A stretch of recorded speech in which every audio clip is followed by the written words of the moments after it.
Welcome. मैं हूं doctor Alvi. याद रखें कि थायराइड हार्मोन एस्ट्रोजन और कैल्शियम का बॉस है और एस्ट्रोजन और कैल्शियम का आपस में अफेयर चल रहा है। मान लीजिए कि नॉर्मल हालात के अंदर thyroid hormone normal, estrogen normal, तो कैल्शियम नॉर्मल, मामला एकदम फिट, मस्त और बढ़िया चल रहा है। मान लीजिए कि एक ऐसा पेशेंट है कि जिसका थायराइड हार्मोन कम है, जैसे कि हाइपोथायराइडिज्म में होता है। कम थायराइड हार्मोन का मतलब कि जिगर के ऊपर एस्ट्रोजन की मेटाबॉलिज्म की जो पकड़ है थायराइड हार्मोन की, वो कमजोर हो गई।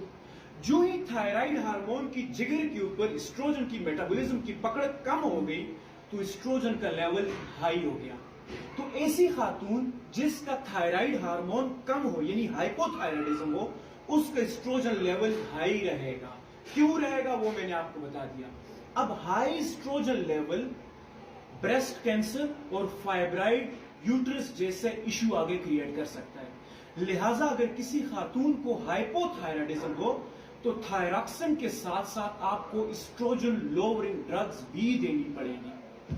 सिनेरियो नंबर 2, मान लीजिए कि किसी खातून को हाइपरथायराइडिज्म है, यानी थायराइड हार्मोन का लेवल ज्यादा है।